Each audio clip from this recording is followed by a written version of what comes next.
Bienvenue à l'émission Crois-tu? Notre invité d'aujourd'hui s'en est posé des questions qui vont certainement vous rejoindre. À l'âge de 25 ans, devant l'accomplissement de tous ses rêves d'enfance, que lui restait-il à cette vie? Première question. Ben, certainement de nouvelles ambitions. Cependant, le décès d'un proche a soudainement mis un frein à ce désir d'accomplir plus et à faire place à une soif de connaître la vérité ou le véritable sens à la vie. Pourquoi se donner tant de peine et d'efforts si tout se termine en poussière dans le néant total? Une autre question intéressante, n'est-ce pas? Je vous présente notre invité d'aujourd'hui, M. Stéphane Demers. Stéphane, bienvenue à l'émission Crois-tu? Merci beaucoup, Régent, et merci de m'avoir invité à cette belle occasion de pouvoir témoigner. C'est un plaisir pour l'équipe. Je vais te demander de nous raconter un peu ton enfance. T'es né à quel endroit? Ben, je suis originaire de la région des Bois-Francs au Québec, à Victoriaville plus précisément. Donc, c'est là que je suis né là, j'ai grandi là et je suis parti de ma ville natale à l'âge de 17 ans, alors que je me suis à ce moment-là enrôlé dans l'aviation des Forces armées. Ah oui, ça a voyagé. Comme ça, tu as voyagé pas mal. Oui, assez, assez.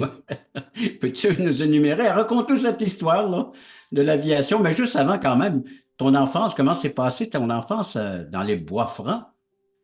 Oh, c'était une belle enfance, je dois dire que tu sais, j'avais un milieu familial qui était très respectueux, rempli d'amour. J'étais le bébé de trois enfants, donc j'étais le bébé gâté, comme on dit en bon québécois. Et il me manquait de rien. On était quand même toute une famille dans la classe moyenne. Mon père était policier à l'époque, donc je me faisais beaucoup taquiner avec ça. Mère au foyer, et, comme je disais, beaucoup d'amour et c'était vraiment une belle période de ma vie. J'ai joint les cadets de l'air dans mon adolescence et je pense que c'est ça qui m'a amené à vouloir en faire plus, en avoir plus dans ce domaine qui me fascinait, les avions, les fusées. Moi, je suis un enfant là, des années de la télévision des années 60. Donc, il y en a plusieurs qui connaissent les Sentinelles de l'air. Donc, tout ça faisait partie de mon imaginaire et c'était une façon de le rendre concret, là, d'une certaine façon. Et aussi toutes ces histoires de marcher sur la Lune et puis de partir dans l'espace. Ben oui, il y a des grandes Hmm. années. Oui, effectivement. Alors, tu grandis donc avec ce genre de pensée, et puis il y a toujours quand même dans ta famille des pratiques religieuses qui s'y font ou... Oui, en fait, on était, je veux dire, d'arrière-plan catholique. Mes parents étaient très pratiquants et croyants à leur façon. On allait à la messe tous les dimanches et ça faisait partie, les traditions faisaient partie là, de la culture familiale. Hmm. C'était rien d'extrême, mais c'était présent. Il y avait un respect, une forme de respect là, pour cette foi, la pratique de cette religion dans la famille. Hmm. Tu y croyais vraiment, toi, en tant qu'enfant ou adolescent, Dieu, Oui, la naissance, c'est ça, oui, la notion de Dieu pour ta oui, vie? d'une certaine façon, étant donné que j'avais grandi dans cet environnement-là, c'est quelque chose que j'avais facilement accepté et j'ai pas connu de phase rebelle, je dirais, même pendant le temps de l'adolescence. Et évidemment, lorsque j'ai quitté la maison, lorsque j'ai quitté le nid, le foyer familial, eh bien, je me suis éloigné de ça là, de façon très régulière. Et alors, il y a eu un éloignement, là, comme une cassure, si on peut dire. Et je pourrais dire que ce n'est pas quelque chose qui me manquait non plus dans mon quotidien, dans ma vie de tous les jours. Fait que les pratiques religieuses ont pris le bord? Oui, oui, je dirais que oui.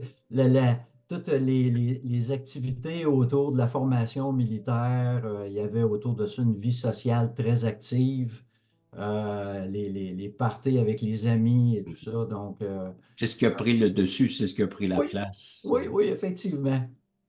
Alors donc, une personne qui aime le plaisir, puis s'amuser avec, en bonne compagnie, Oui, c'est ça. Et il y avait aussi tous les aspects de la priorité au niveau de la carrière.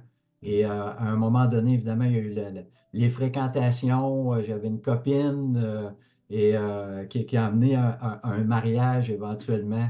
Donc, toutes ces choses-là faisaient partie de ma vie, mais pas la question spirituelle. Quoique, même étant jeune marié, jeune famille, on avait à l'occasion, on renouait avec cette tradition-là d'aller à la messe de minuit pour Noël, à Pâques, de certains dimanches. On a même fait baptiser notre premier enfant, notre fille.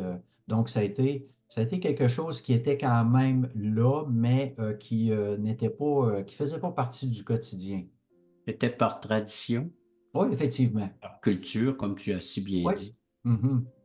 Stéphane, on va prendre une courte pause, et après, on va regarder davantage ton histoire de vécu, et c'est tous ces questionnements que j'ai abordés lors de la présentation de ton témoignage, et les gens qui se posent ces mêmes questions-là, hein. Alors, Hmm. quel but, quel est l'objectif, quel est le sens à la vie après la pause?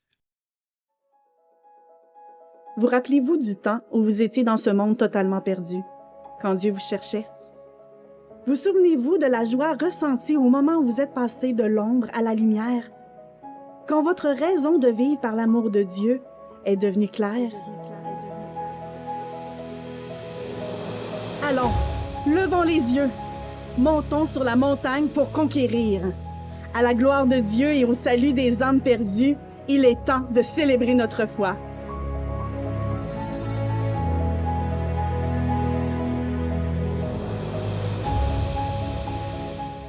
Stéphane, alors si on revenait à ces grandes questions que la plupart des gens se posent, pourquoi se donner tant de peine et d'efforts à cette vie si tout se termine dans la poussière, hein? Hmm. Oui, c'était quelque chose qui faisait pas partie de ma vie comme telle. Je me posais pas de questions jusqu'à ce qu'à un moment donné, on était aux funérailles de ma grand-mère, la mère de mon père, qui était décédée à l'âge de 91 ans. Et tu sais, qui avait vécu des périodes de vie très, très difficiles. On parle de, elle était veuve, elle avait 5 enfants à s'occuper pendant les années 30, la Grande Dépression, tout ça. Donc, c'est cette génération-là qui a passé à travers tant de choses. Et puis, on était tous réunis autour de sa dépouille, et puis ça m'a comme saisi. Il y a eu à ce moment-là une prise de conscience à laquelle je ne m'attendais pas. Et je me disais, tout ça, toutes ces choses-là à travers lesquelles elle a passé, et ça se termine comme ça. Et ça m'interpellait. Je me disais, ben voyons donc, ça avait comme pas de sens parce que là, je me voyais, moi, continuer de bien occupé dans toutes mes choses, d'accomplissement, de carrière, de famille, de vie sociale. Mais je me disais, je vais finir là dans la même boîte Hmm. à la fin. Et tout ça a redonné quoi? Là, il y a comme un questionnement qui a commencé à m'habiter. Et ça, c'était comme si je n'étais pas capable, ça me collait à la peau, je n'étais pas capable de m'en débarrasser. Et donc, je devais savoir s'il y avait un sens à tout cela. Et non seulement ça, mais je me disais, si tout doit se finir et c'est rien, c'est le néant, alors pour moi, il y avait aussi toute la notion de justice qui venait me, me- me hanter, dans le sens que ces gens qui font le mal, les méchants, comme on va les appeler, ils vont terminer leur vie. Il y en a qui ne feront jamais face à la justice, et ils vont mourir sans conséquence. Hmm. Alors, j'avais énormément de difficultés avec tous ces aspects-là.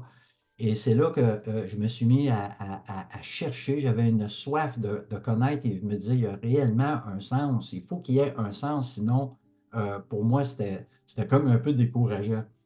Donc, euh, donc, j'ai cherché dans plusieurs aspects philosophiques, tantôt spirituels, les courants de pensée, la scientologie. Je me souviens qu'à l'époque, c'était très à la mode avec Rex Hobart qui avait la Disney, je me souviens plus trop le nom de cette philosophie-là.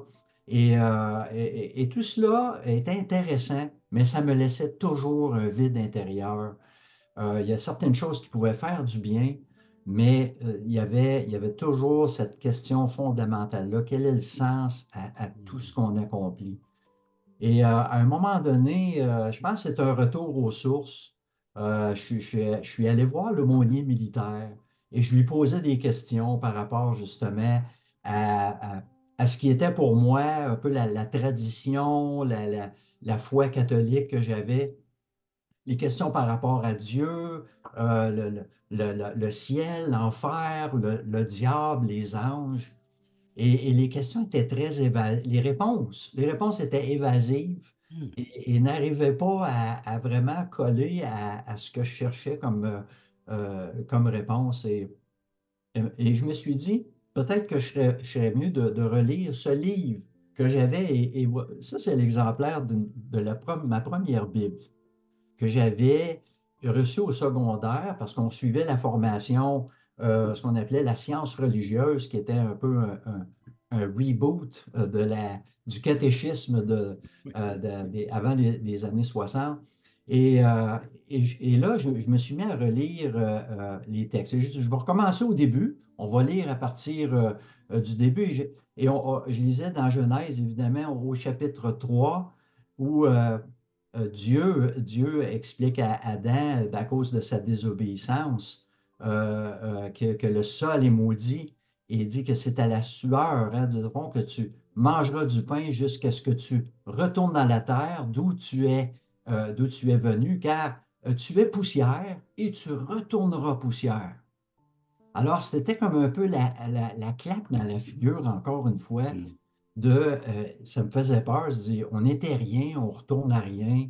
Ça avait pas, là, j'ai arrêté, j'ai pas vraiment arrêté à ce moment-là, mais j'ai continué ma lecture, j'ai persévéré, mais il y avait toujours cet aspect-là qui répondait pas à ma question fondamentale. Alors, Jusqu'à tu ce que je étais fasse. toujours à la recherche, mais plus au ralenti, avec un peu les pieds sur les freins, là. Oui, oui, c'est ça.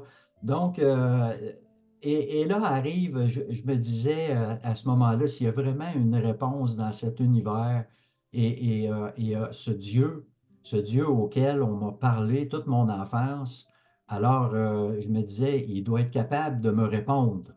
Hmm. S'il en est capable, alors je lui demandais. Et, euh, et c'est arrivé pendant ma carrière. On a déménagé souvent, comme on l'a mentionné au début. On a vu plusieurs endroits. Et j'arrive, on était sur cette base militaire où j'étais nouvellement arrivé. Je rencontre des nouveaux collègues et là, on me dit, un ancien collègue, j'avais pas, une ancienne connaissance qui me dit, ah, il dit, tu vas travailler dans le bureau avec les deux fanatiques de Jésus. Il dit, t'es vraiment pas chanceux. Ben, moi, à ce Il y avait moment-là, toute je me une suis dit, réputation, ces deux gars. oui, c'est ça, mais je me suis dit, c'est pas grave. J'ai dit, moi, j'ai des questions pour eux. J'étais très blagueur, j'étais à la fois moqueur, mais quand même, mes deux collègues de travail, Jocelyn et Mario, étaient tellement patients avec moi. À Puis, Stéphane, on va entendre la suite après une courte pause, cette rencontre-là, avec ces deux confrères de travail que tu retrouves là, comme ça, là, dans tes recherches, hein, oui, à suivre après la pause.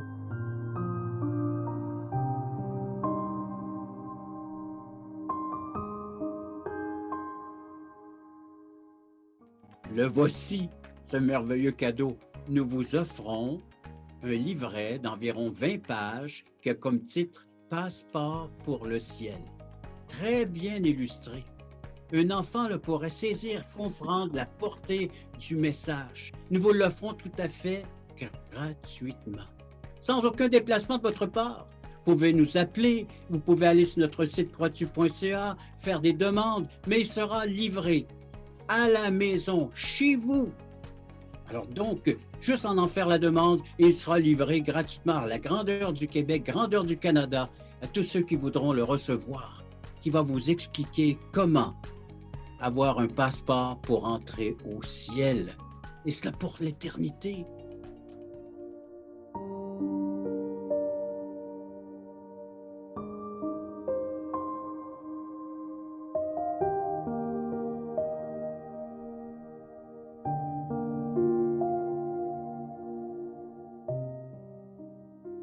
Alors, Stéphane, tu arrives sur une base militaire, base d'aviation, où est-ce qu'on te présente deux gaillards, deux hommes qui sont des frics de Jésus, hein, des gens qui ne cessent de parler de Jésus. Et tu as hâte de les rencontrer parce que tu en as des questions à leur poser. Oui, effectivement. Disons, je n'avais pas une liste prête, mais j'étais toujours disposé à leur lancer des petits défis, des questionnements autour justement de ce qu'il pouvait y avoir, à mon avis, d'un peu incompréhensible par rapport à la Bible et autres textes. Donc, évidemment, j'avais beaucoup. J'étais un peu moqueur dans tout cela. Mais quand même, il y avait intérieurement un besoin d'avoir des vraies réponses. Et chaque fois, mes deux nouveaux collègues me montraient dans les Écritures des passages qui venaient vraiment m'interpeller. Et à un moment donné, je posais tellement de questions qu'ils m'ont expliqué, on dit, tu sais, Stéphane, ça va être très difficile pour toi de vraiment tout saisir, les vérités qui sont dans ce livre, parce que tu es spirituellement mort. Tu n'as pas l'Esprit de Dieu pour comprendre les vérités de la Bible. Alors là, ça m'avait vraiment, ça m'avait vraiment choqué. Et là, je leur posais la question, mais alors comment je dois avoir justement cet esprit de Dieu en moi? Et là, on me pointe vers ce texte de l'Évangile de Jean au chapitre 3, où justement ce prêtre, ce juif, très connaissant de la religion, pose la même question à Jésus. Hein, comment faire pour avoir cette vie éternelle?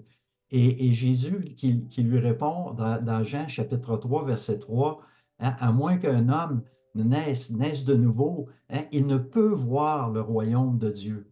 Et il dit un peu plus loin, c'est pourquoi vous devez naître, oui, il faut que vous naissiez de nouveau. Alors, ces paroles de Jésus venaient vraiment frapper à la porte de mon cœur et m'amenaient justement à cette grande question, comment je dois le faire?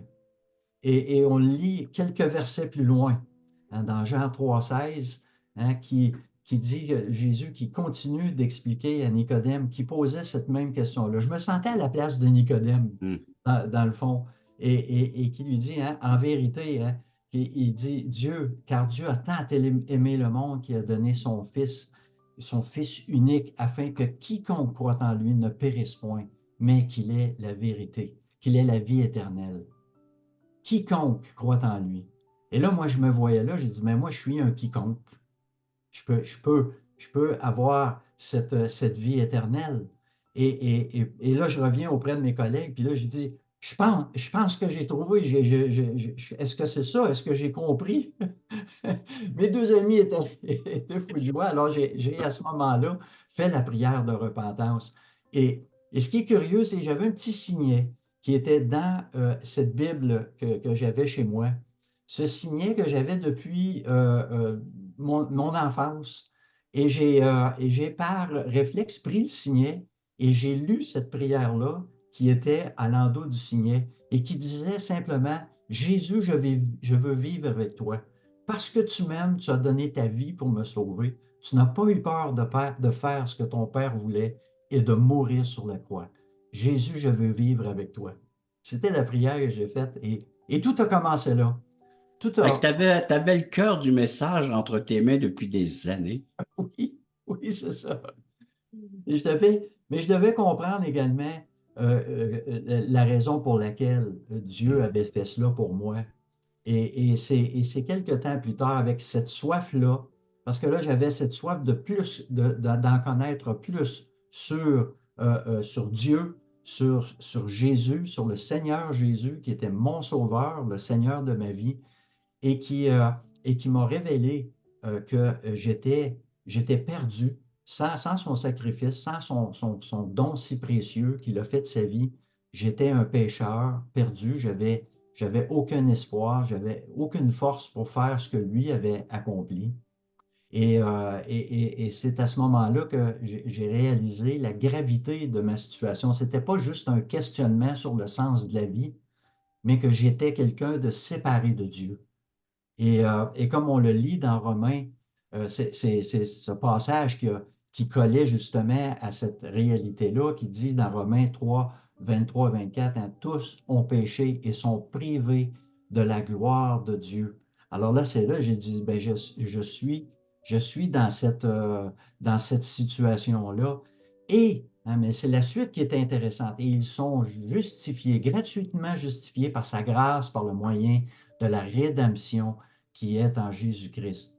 Et un peu plus loin, on lit dans le chapitre 6, dans l'Épître aux Romains également, chapitre 6, verset 23, car le salaire du péché, c'est la mort. Mais le don gratuit de Dieu, c'est la vie éternelle en Jésus-Christ, notre Seigneur. Donc, j'avais besoin de réaliser cela, que ma condition était encore plus grave que le questionnement je pouvais avoir tout au long de cette recherche de la vérité. Mais quelle paix d'avoir reçu justement cette nouvelle vie en Christ qui m'a donné justement ce sens. Là, j'avais un sens à ma vie car je ne vivais plus simplement pour mes accomplissements, mais pour celui qui m'avait créé, pour sa gloire à lui et pour ce que lui voulait de moi. Et que ça n'allait pas se terminer dans une boîte de bois, 6 pieds sous terre, mais éternellement à ses côtés au paradis. Et plus encore, j'ai rencontré une communauté de croyants, Ben ça, Stéphane, là, on va l'Église. prendre une courte pause, mais on voit que la parole de Dieu est une nécessité pour tout être humain. C'est pas seulement donc d'adhérer, de connaître les choses, les vérités, mais c'est de recevoir ce que Dieu nous offre en la personne de Jésus-Christ. Absolument. Après la pause, j'aimerais qu'on puisse inviter nos téléspectateurs à faire de même, le même pas, les mêmes démarches que tu as prises et que tu as accomplies en acceptant ce que Dieu t'a offert, la vie éternelle en Jésus-Christ. Après la pause. Le samedi 11h30, Crois-tu vous invite à regarder les témoignages vivants et percutants qui nous ramènent à l'essentiel. Nos invités vous dévoileront comment le Seigneur est entré dans leur vie.